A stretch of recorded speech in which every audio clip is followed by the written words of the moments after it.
Chapitre 9. Sankhya, Yoga et Vedanta.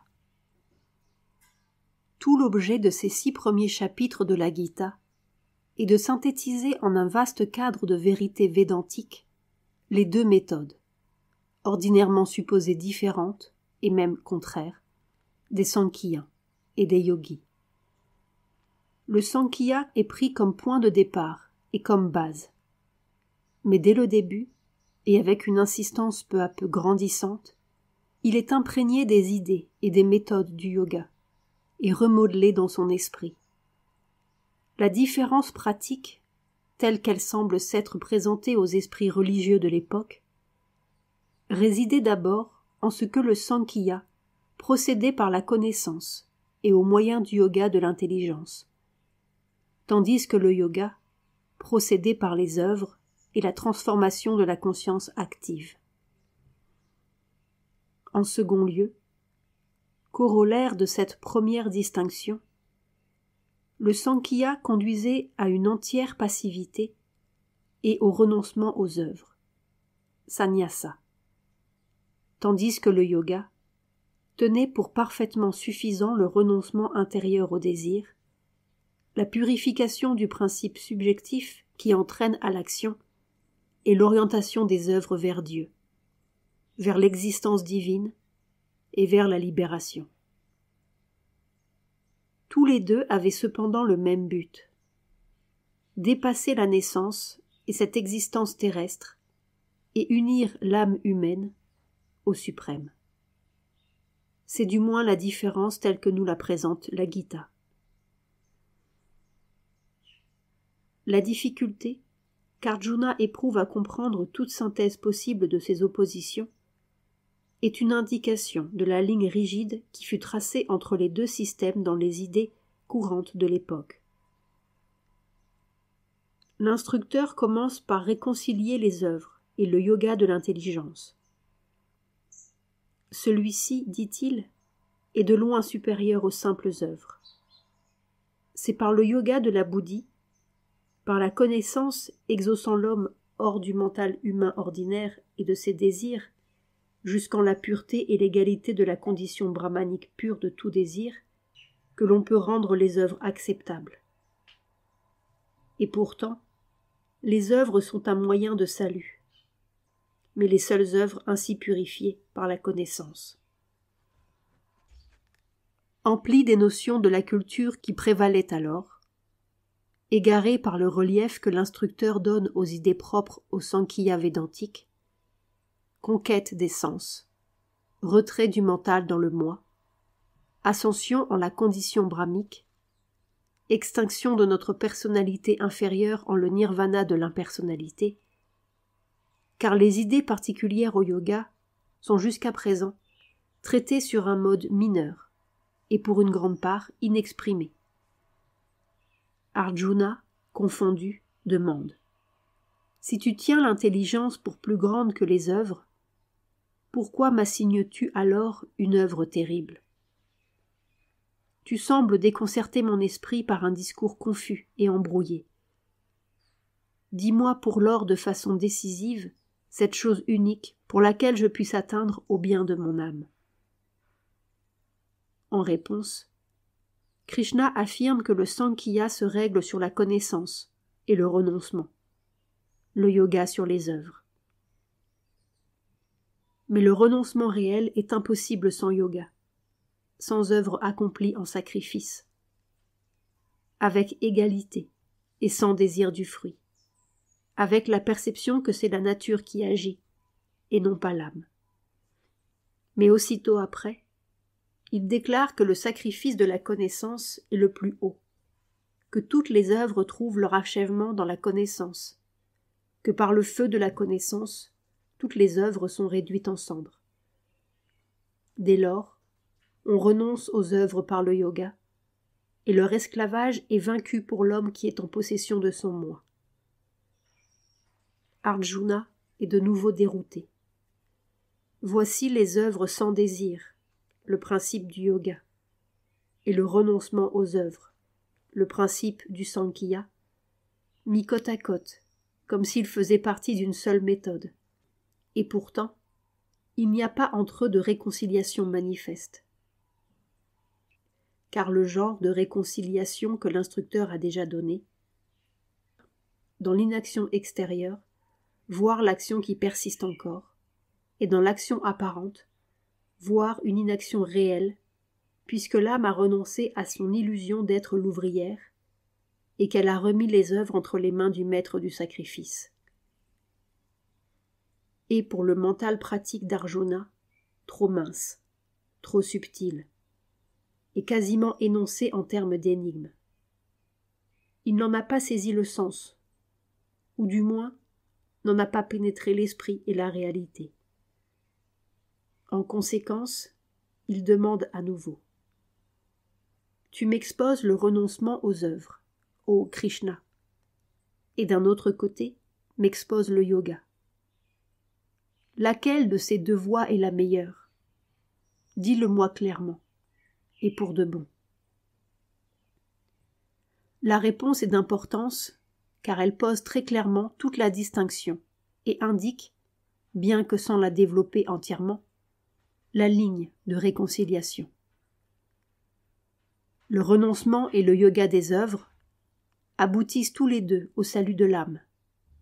Mais des deux, le yoga des œuvres se montre supérieur au renoncement des œuvres. On doit toujours voir un sannyasi en celui-là, même lorsqu'il agit, qui n'a ni aversion ni désir, car libre des dualités, il est aisément et heureusement délivré de la servitude. Les enfants disent du Sankhya et du Yoga qu'ils sont séparés l'un de l'autre. Les sages, non. Si un homme s'applique intégralement à l'un, il reçoit le fruit des deux, parce qu'en son intégralité, chacun contient l'autre. L'état auquel on accède par le Sankhya, les hommes du yoga y accèdent également. Celui qui voit que Sankhya et yoga sont un, celui-là voit. Mais il est difficile d'atteindre au renoncement sans yoga. Le sage qui a le yoga parvient bientôt au Brahman. Son moi devient le moi de toutes les existences, de toutes les choses qui sont devenues. Et quand il accomplirait des œuvres, il n'y est point engagé.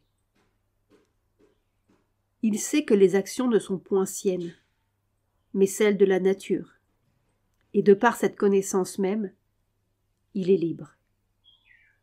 Il a renoncé aux œuvres, n'accomplit nulle action, bien que les actions s'accomplissent par son intermédiaire. Il devient le moi, le Brahman, Brahma Bhuta. Il voit toutes les existences comme des devenirs, Bhutani, de cet être existant en soi, la sienne simplement comme l'une d'entre elles, toutes leurs actions seulement comme le déploiement de la nature cosmique, œuvrant par le canal de leur nature individuelle. Et ses propres actions aussi comme une partie de la même activité cosmique. Ce n'est pas là tout l'enseignement de la Gita, car jusqu'à présent, il y a seulement l'idée du moi, ou Purusha immuable, l'Akshara Brahman, et de la nature, Prakriti, en tant que responsable du cosmos, et pas encore l'idée, clairement exprimée, de l'Ishvara, du Purushottama. Jusqu'à présent, seulement la synthèse des œuvres et de la connaissance, et pas encore, en dépit de certaines allusions, l'introduction du suprême élément qu'est la dévotion, si importante par la suite. Jusqu'à présent, seulement le Purusha unique inactif et la Prakriti inférieure, et pas encore la distinction que représente le triple Purusha et la double Prakriti. Il est vrai que l'on parle de l'Ishvara, mais sa relation avec le moi et la nature n'est pas encore précisée. Les 6 premiers chapitres portent simplement la synthèse aussi loin qu'elle peut l'être, sans la claire expression et la décisive entrée en scène de ces vérités capitales qui, lorsqu'elles interviennent, doivent nécessairement élargir et modifier ces premières réconciliations, sans toutefois les abolir. Double, dit Krishna, est l'application par laquelle l'âme pénètre dans la condition brahmique. Celle des Sankhyiens par le yoga de la connaissance, celle des yogis par le yoga des œuvres. Cette identification du Sankhya avec le Jnana Yoga et du yoga avec la voie des œuvres est intéressante, car elle montre qu'à cette époque prévalait un système d'idées bien différent de ceux que nous possédons aujourd'hui, issu du grand développement védantique de la pensée indienne, postérieur évidemment à la composition de la Gita, et du fait duquel les autres philosophies védiques, en tant que méthode pratique de libération, tombèrent en désuétude.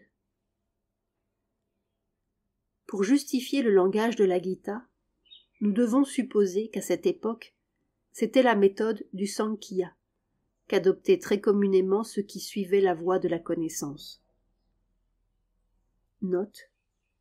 Les systèmes des Puranas et des Tantras sont pleins des idées du Sankhya, mais soumises à l'idée védantique et mêlées à beaucoup d'autres.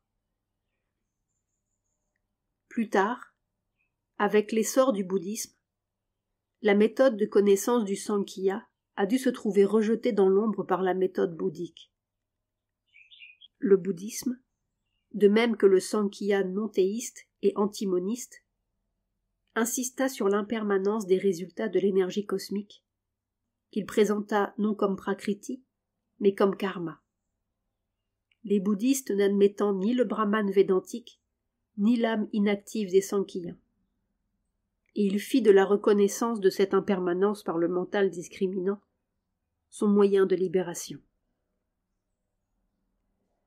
Quand se produisit la réaction contre le bouddhisme, elle reprit non l'ancienne notion du Sankhya, mais la forme védantique popularisée par Shankara, lequel remplaça l'impermanence bouddhique par l'idée védantique analogue d'illusion, Maya, et l'idée bouddhique de non-être, de nirvana indéfinissable, d'un absolu négatif, par l'idée védantique opposée et cependant analogue de l'être indéfinissable, Brahman, absolu ineffablement positif, en lequel tout trait et toute action et toute énergie cessent, parce que, en cela, ils n'ont jamais réellement existé, et qu'ils sont de simples illusions du mental.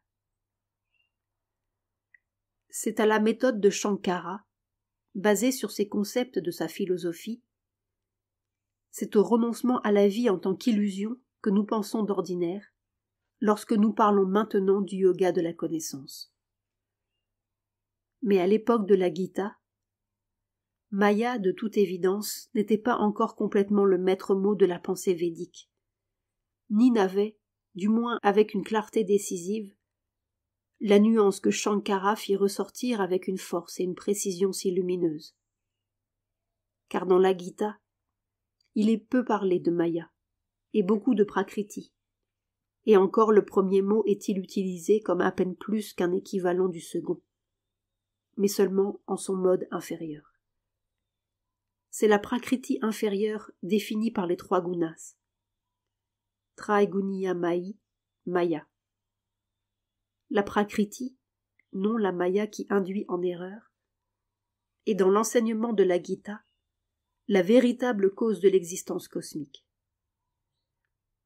Cependant, quelles que soient les distinctions précises de leurs idées métaphysiques, la différence pratique entre le Sankhya et le yoga, telle que l'a fait ressortir la Gita, est la même que celle qui existe aujourd'hui entre le yoga védantique et le yoga des œuvres, et le résultat pratique de la différence sont également les mêmes. Comme le yoga védantique de la connaissance, le Sankhya procédait par la buddhi, par l'intelligence discriminante, par la pensée réflexive, vichara. Il parvenait à la juste discrimination, viveka, de la vraie nature de l'âme, à laquelle l'attachement et l'identification imposer les œuvres de la Prakriti. La méthode védantique arrive par les mêmes moyens à la juste discrimination de la vraie nature du moi et à voir que lui sont imposées les apparences cosmiques par l'illusion mentale, laquelle conduit à l'identification et à l'attachement égoïste. Dans la méthode védantique, la Maya cesse pour l'âme par le retour de celle-ci à son mode véritable et éternel, qui est le moi unique, le Brahman, et l'action cosmique disparaît. Dans la méthode du Sankhya, le fonctionnement des gunas sombre dans le repos par le retour de l'âme à son mode véritable et éternel du Purusha inactif, et l'action cosmique prend fin. Le Brahman des Mayavadis est silencieux, immuable et inactif. Le Purusha du Sankhya l'est aussi. Il s'ensuit que pour les deux, le renoncement ascétique à la vie et aux œuvres est une nécessité de la libération. Mais pour le yoga de la Gita, comme pour le yoga védantique des œuvres, l'action n'est pas qu'une préparation. Elle est elle-même le moyen de la libération. Et c'est la justesse de cette vue que la Gita cherche à mettre en lumière avec une force et une insistance tellement soutenues. Insistance qui, malheureusement, ne put l'emporter en Inde sur la formidable marée du bouddhisme, se perdit ensuite dans l'intensité de l'illusionnisme ascétique et la ferveur des saints et des adeptes fuyant le monde, et qui, aujourd'hui seulement, commence à exercer sa véritable et salutaire influence sur le mental indien. Note, en même temps, la Gita semble avoir beaucoup influencé le bouddhisme du Mahayana, et des passages en sont intégralement repris dans les écritures bouddhiques. Elle peut donc avoir considérablement aidé au changement du bouddhisme, qui à l'origine est une école d'ascètes quiétistes et illuminés, en cette religion de la dévotion méditative et de l'action compatissante, qui a eu une si puissante influence sur la culture asiatique. Le renoncement est indispensable, mais le vrai renoncement est le rejet intérieur du désir et de l'égoïsme. L'abandon physique extérieur des œuvres est, à défaut de cela, une chose irréelle et sans effet. Avec cela, il cesse même d'être nécessaire, bien qu'il ne soit pas interdit. La connaissance est essentielle. Il n'y a pas de plus haute force pour la libération, mais les œuvres avec la connaissance sont elles aussi nécessaires. Par l'union de la connaissance et des œuvres, l'âme demeure entièrement dans l'état brahmique, non seulement dans le repos et le calme inactif, mais au cœur même de l'action, dans l'effort et la violence même de l'action. La dévotion est de première importance, mais les œuvres accompagnées de dévotion sont également importantes. Par l'union de la connaissance, de la dévotion et des œuvres, l'âme est soulevée jusqu'en le suprême mode de l'Ishvara pour y résider dans le Purushottama, qui est le maître à la fois du calme spirituel éternel et de l'éternelle activité cosmique. Telle est la synthèse de la Gita. Mais à part la distinction entre la voie de la connaissance du Sankhya et la voie des œuvres du yoga, il y avait une autre opposition, et similaire, dans le Vedanta lui-même. Et la Gita doit la résoudre aussi, la corriger et la fondre en son vaste et nouvel exposé de la culture spirituelle aryenne. C'était la distinction entre Karmakanda et Jnanakanda, entre la pensée originelle qui aboutit à la philosophie de la Purva Mimamsa, le Vedavada, et celle qui conduisit à la philosophie de l'Uttara Mimamsa, le Brahmavada. Entre ceux qui demeuraient dans la tradition des hymnes védiques et du sacrifice védique, et ceux qui écartaient ces derniers comme connaissance inférieure, et mettaient l'accent sur la haute connaissance métaphysique qui se fait jour dans les Upanishads. Note, l'idée qu'a Jaimini de la libération est l'éternel Brahmaloka, où l'âme qui est arrivée à connaître le Brahman continue de posséder un corps divin et d'avoir des jouissances divines. Pour la Gita, le Brahma Loka n'est pas la libération. L'âme doit aller au-delà, dans le mode d'être supracosmique. Pour le mental pragmatique des Vedavadis, la religion aryenne des Rishis signifiait la stricte observance des sacrifices védiques et l'emploi des mantras védiques, sacrés, afin de posséder tout ce que l'homme désire en ce monde, la richesse, la progéniture, la victoire, tous les genres de bonne fortune, et les joies de l'immortalité dans le paradis au-delà. Pour l'idéalisme des Brahmavadis, ce n'était là que des préliminaires. Et le réel objet de l'homme, le Purushartha véritable, se dessinait lorsqu'il se tournait vers la connaissance du Brahman, qui devait lui octroyer la vraie immortalité d'une béatitude spirituelle ineffable, dépassant de beaucoup les joies moindres de ce monde ou de n'importe quel ciel inférieur. Quel qu'ait pu être à l'origine le sens véritable du Veda, telle était la distinction qui s'était depuis longtemps établie et que par conséquent la Gita doit résoudre. Le premier mot presque de la synthèse des œuvres et de la connaissance tient en une censure et une répudiation puissante, quasi violente du Vedavada. Ce verbe fleuri que proclament ceux qui n'ont point de clair discernement et qui se vouent à la croyance en le Veda, dont la croyance est qu'il n'existe rien d'autre, âme de désir, chercheur de paradis. Ce verbe-là dispense les fruits des œuvres de la naissance, abonde en rites particuliers, vise la jouissance et la souveraineté. La Gita semble même continuer en attaquant jusqu'au Veda, qui, pour avoir été pratiquement abandonné, n'en demeure pas moins, vis-à-vis du sentiment indien, intangible, inviolable. L'origine et l'autorité sacrée en matière de toute sa philosophie et de toute sa religion. L'action des trois gunas est le sujet du Veda. Mais toi, libère-toi du triple guna, ô Arjuna. Les Védas au sens le plus large, tous les Védas, qui pourraient bien inclure les Upanishads aussi, et semblent les inclure, car le terme général de Shruti est utilisé plus tard, sont déclarés sans nécessité pour l'homme qui sait.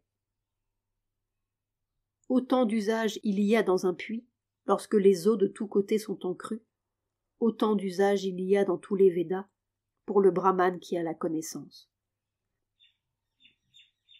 Plus encore, les Écritures sont même une pierre d'achoppement, car la lettre de la parole, du fait peut-être de ces textes en conflit et de ces interprétations variées et contradictoires, déconcerte l'entendement, qui ne peut trouver de certitude et de concentration que par la lumière intérieure.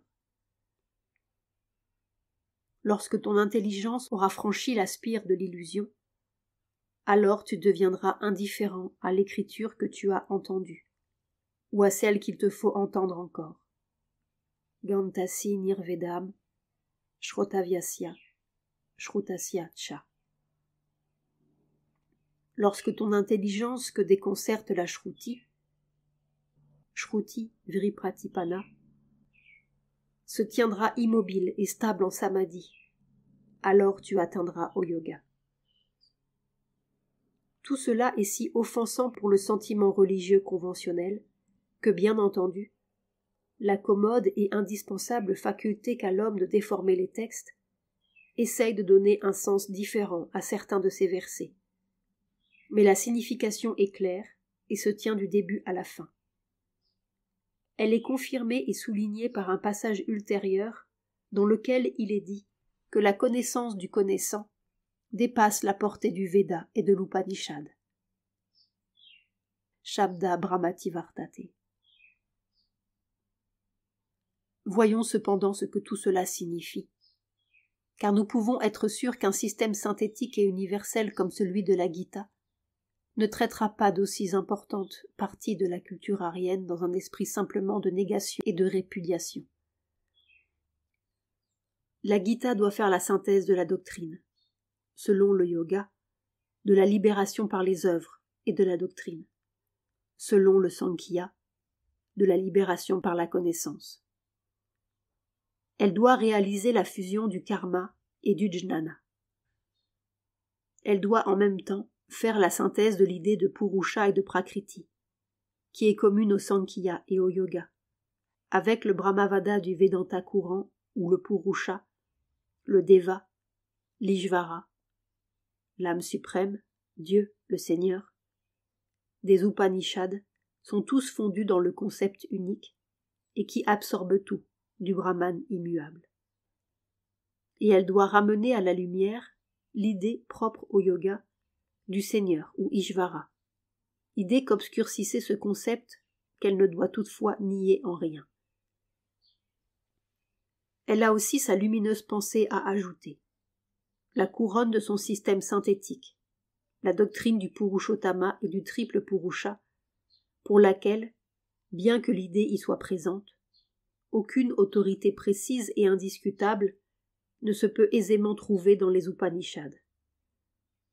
Au vrai, cette doctrine semble à première vue contredire le texte de la Shruti, où ne sont reconnus que 2 Purushas. De surcroît, en faisant la synthèse des œuvres de la connaissance, elle doit considérer non seulement l'opposition du yoga et du Sankhya, mais l'opposition des œuvres et de la connaissance dans le Vedanta lui-même, où le sens des 2 mots et par conséquent leurs points de friction ne sont pas tout à fait les mêmes que dans l'opposition Sankhya-yoga. Il n'est en rien surprenant, et on peut l'observer au passage, qu'avec le conflit de si nombreuses écoles philosophiques, qui toutes se fondent sur les textes du Veda et des Upanishads, la Gita dise que l'entendement est ahuri et dérouté, guidé qu'il est dans des directions diverses par la Shruti. Shruti Vipratipana. Quelle bataille se livrent encore aujourd'hui pandits et métaphysiciens indiens sur le sens des anciens textes, et à quelles conclusions différentes arrive-t-on? L'entendement peut, après cela, se dégoûter et devenir indifférent. Gantasi Nirvedam. Refuser de prêter davantage l'oreille à des textes nouveaux ou anciens. Shrota Vyasiya, Shrutasya Cha. Et rentrer en lui-même afin de découvrir la vérité à la lumière d'une expérience intérieure plus profonde et directe. Dans les 6 premiers chapitres, la Gita jette une ample base sur sa synthèse des œuvres et de la connaissance, sa synthèse du Sankhya, du Yoga et du Vedanta. Mais d'abord, elle constate que karma, les œuvres, a un sens particulier dans la langue des Védantis. Le mot désigne les sacrifices et les cérémonies védiques, ou au plus, ceci est l'ordonnance de la vie en accord avec les Griya Sutras, où ces rites tiennent le rôle le plus important, constituent le noyau religieux de la vie. Par œuvre, les Védantis entendaient ces œuvres religieuses, le système sacrificiel, le yajna, marqué par un ordre soigneux, vidhi, de rites précis et compliqués, kriya, vishesha, baulam. Mais dans le yoga, le mot œuvre avait un sens bien plus large. La Gita insiste sur ce sens plus large. Dans notre conception de l'activité spirituelle, doivent s'inclure toutes les œuvres, sarva karmani. En même temps, et contrairement au bouddhisme, la Gita n'aime pas rejeter l'idée de sacrifice. Elle préfère l'élever et l'élargir. Oui, dit-elle en effet, n'est pas seul un sacrifice, yajna, la partie la plus importante de la vie. Mais c'est toute la vie que l'on doit regarder comme un sacrifice, et toutes les œuvres aussi. Elles sont yajna, bien qu'elles soient exécutées par l'ignorant sans la connaissance supérieure, et par le plus ignorant dans un ordre qui n'est pas le bon. Avidi pour Vakam. Le sacrifice est la condition même de la vie. En leur donnant le sacrifice pour compagnon éternel, le Père des créatures a créé les peuples. Mais les sacrifices des Vedavadis sont des offrandes du désir en vue d'une rétribution matérielle, désir brûlant d'obtenir le résultat des œuvres, désir soucieux d'une plus vaste jouissance au paradis, sous forme d'immortalité et de salut suprême. Cela, le système de la Gita ne peut l'admettre. Car dès le début même, elle commence par le renoncement au désir, son rejet et sa destruction en tant qu'ennemi de l'âme. La Gita ne nie pas le bien fondé même des œuvres sacrificielles védiques. Elle les admet. Elle admet que, par ce moyen, on puisse obtenir les jouissances ici-bas et le paradis au-delà. C'est moi-même, dit l'instructeur divin, qui accepte ces sacrifices et à qui ils sont offerts. C'est moi qui, sous la forme des dieux, donne ces fruits puisque les hommes choisissent de m'approcher ainsi. Mais ce n'est pas la vraie route, et la jouissance du paradis n'est pas non plus la libération, ni l'accomplissement que doit rechercher l'homme. Ce sont les ignorants qui adorent les dieux, sans savoir qui ils adorent dans leur ignorance sous ces formes divines. Bien que ce soit dans l'ignorance, ils adorent l'un, en effet, le Seigneur, l'unique Deva, et c'est lui qui accepte leur offrande. À ce Seigneur doit être offert le sacrifice, le vrai sacrifice de toutes les énergies et activités de la vie, avec dévotion, sans désir, pour l'amour de lui et pour le bien des peuples. C'est parce que le Vedavada obscurcit cette vérité et qu'avec l'écheveau de son rituel, il attache l'homme à l'action des trois gunas qu'il faut sévèrement le censurer et l'écarter brutalement. Mais son idée centrale n'est pas détruite. Transfigurée, exaucée, elle est changée en une part fort importante de la vraie expérience spirituelle et de la méthode de libération. L'idée védantique de la connaissance ne présente pas les mêmes difficultés. La Gita la reprend immédiatement et complètement à son compte, et tout au long des 6 chapitres, substitue tranquillement le Brahman immobile et immuable des Védantis, l'un sans second immanent dans tout le cosmos, au Purusha immobile et immuable, mais multiple des Sankhya. Elle accepte au long de ces chapitres la connaissance et la réalisation du Brahman comme le plus important et l'indispensable moyen de la libération, alors même qu'avec insistance, elle présente les œuvres sans désir comme une part essentielle de la connaissance. Elle accepte, pareillement, le nirvana de l'ego dans l'infinie égalité de l'immuable Brahman impersonnel comme essentiel à la libération. Pratiquement, elle identifie cette extinction avec le retour sur lui-même, dans le Sankhya, du Purusha inactif et immuable lorsqu'il s'extrait de l'identification avec les actions de la Prakriti. Elle combine et fond le langage du Vedanta et le langage du Sankhya, comme à vrai dire l'avaient déjà fait certaines des Upanishads, surtout la Shvetashvatara. Mais il y a un défaut dans la position védantique dont il faut encore venir à bout. Peut-être pouvons-nous supposer qu'à cette époque, le Vedanta n'avait pas encore redéveloppé les tendances théistes développées par la suite, qui, déjà présentes dans les Upanishads à l'état d'éléments, n'y sont toutefois pas aussi évidentes que dans les philosophies vaishnaviques des Védantis, plus récentes, où, en fait, elles ne sont plus seulement évidentes, mais suprêmes. Nous pouvons comprendre que le Vedanta orthodoxe, en tout cas pour ses principales tendances, était panthéiste à la base, moniste au sommet. Note, la formule panthéiste est que Dieu et le tout sont un. La formule moniste ajoute que Dieu seul, ou le Brahman seul, existe, et que le cosmos n'est qu'une apparence illusoire, ou bien est une manifestation réelle, mais partielle. Il connaissait le Brahman, un sans second, Il connaissait les dieux, Vishnu, Shiva, Brahma et les autres, qui tous se résolvent en le Brahman. Mais l'unique et suprême Brahman, en tant qu'unique Ishvara, Purusha, Deva, mots qui lui sont souvent appliqués dans les Upanishads et qui, dans cette mesure, justifient, tout en les dépassant, le Sankhya et les conceptions théistes, était une idée qui avait échu de son éminente position. Note. Ceci est légèrement douteux, mais du moins pouvons-nous dire qu'il y a eu dans cette direction une forte tendance dont la philosophie de Shankara a été l'ultime aboutissement. Les noms pouvaient seulement s'appliquer dans un Brahmavada strictement logique aux phases subordonnées ou inférieures de l'idée de Brahman.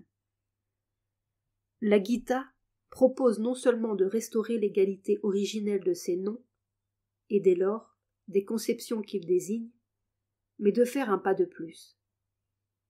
Il faut que le Brahman, en son aspect suprême, et non en quelque aspect inférieur, soit présenté comme Purusha, ayant la Prakriti inférieure pour Maya, afin de synthétiser parfaitement le Vedanta et le Sankhya, et comme Ishvara, afin de parfaitement synthétiser ces deux derniers avec le yoga.